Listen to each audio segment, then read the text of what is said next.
નમસ્કાર. ઓમ વક્રતુંડ મહાકાય સૂર્યકોટિ સમપ્રભુ નિર્વિઘ્નમ કુરુ મે દેવ સર્વ કાર્યેષુ સર્વદા. નડતા ગ્રહના શાંતિના સરળ ઉપાય. હમણાં આપણે ગુરુ ગ્રહની વાત ચાલુ કરી છે. આગળના એપિસોડમાં આપણે ગુરુ ગ્રહ માટે સામાન્ય થોડી વાતો કરી ચૂક્યા છીએ. ગુરુ મહારાજ શુભ ગ્રહ છે એ આપણે વાત કરી. હવે કોકની કુંડળી, બાળક છે જન્મ આપણે સંતાનોના કુંડળીમાં, એટલે કે છોકરા અગર છોકરીની કુંડળી મંગળવાળી હોય, મંગળવાળી કુંડળી છે દાખલા તરીકે, પરંતુ મંગળ મહારાજના ઉપર ગુરુ મહારાજની શુભ દ્રષ્ટિ રહેતી હોય, ગુરુ અને મંગળ ભેગા બિરાજમાન થયા હોય, તો આવા સમયે આ મંગળ દોષ મોટા ભાગે ગણાતો નથી, રહેતો નથી. મંગળ મહારાજ અશુભ ફળ પ્રદાન કરાવતા નથી.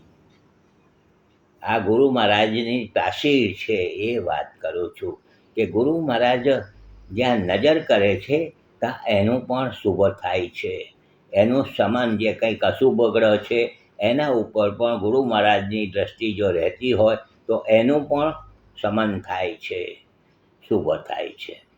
હવે આ હું જે વાત કરું છું તે એમ કહું કે ગુરુ મહારાજ શુભ ગ્રહ છે ને ગુરુની દ્રષ્ટિ શુભ છે ને આપણે આંખ મીચીને ગુરુવાર કરવાનું ચાલુ કરી દઈએ અને સાથે ગુરુ મહારાજનો નંગ ધારણ કરવાનું પણ ચાલુ કરી દઈએ, તો આ વસ્તુ હું સ્વીકારતો નથી, કહેતો નથી.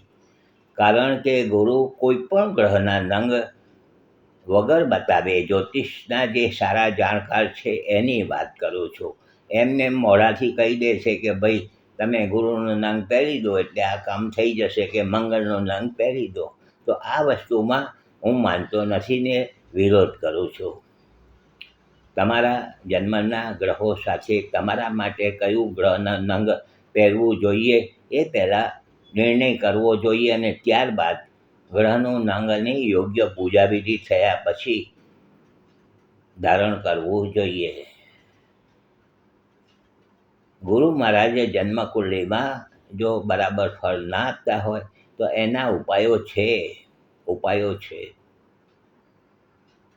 મેં કહ્યું કે જેમ ઘરની અંદર આપણો ઈશાન ખૂણો એના ઉપર ગુરુ ગ્રહનો અમલ છે, ગુરુ મહારાજ, અને આપણો ઈશાન ખૂણો જો દૂષિત હોય તો આપણે સમજી જવાનું છે કે આપણો ગુરુ બરાબર નથી.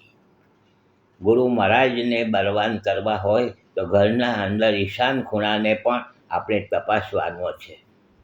ઘરનો ઈશાન ખૂણો કપાતો ન હોય એને સારો અને સ્વચ્છ રીતે આપણે ભગવાનનું મંદિર ત્યાં મૂક્યું હોય અને ત્યાં પૂજન અર્ચન થતું હોય તો મોટા ભાગે ગુરુ મહારાજનું શુભ ફળ ઘરમાં પણ મળે છે. કારણ કે આપણા ઘરની અંદર પણ ગ્રહો બધા જ જોડાયેલા છે. આપણા શરીરની અંદર પણ બધા ગ્રહો છે.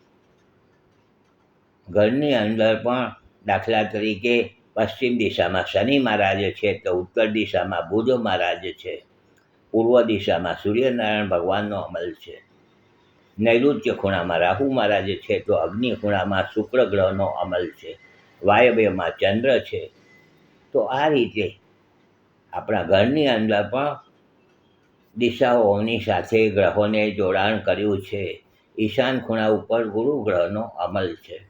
તો આપણે ઈશાન ખૂણામાં, કારણ કે ગુરુ મહારાજ શુભ છે અને ગુરુ મહારાજ આપણા ઘરની અંદર જો શુભ રીતે બિરાજમાન થયા હોય, એટલે કે સ્વચ્છતા હોય, ભગવાનનું મંદિર આપણે ત્યાં મૂક્યું હોય, ત્યાં પૂજન અર્ચન થતું હોય તો ગુરુ મહારાજની શુભ શરૂઆત થઈ ગઈ છે એમ માનવાનું છે. તો આ બહુ વાત સમજવા જેવી છે. કાલે પાછા મળીશું નવા વિચારો, નવી વાતો સાથે. આજ આગળ કરશો. ત્યાં સુધી હસમુખલાલ ઝવેરીના સૌને નમસ્કાર. જય શ્રી કૃષ્ણ. ઓમ નમઃ શિવાય.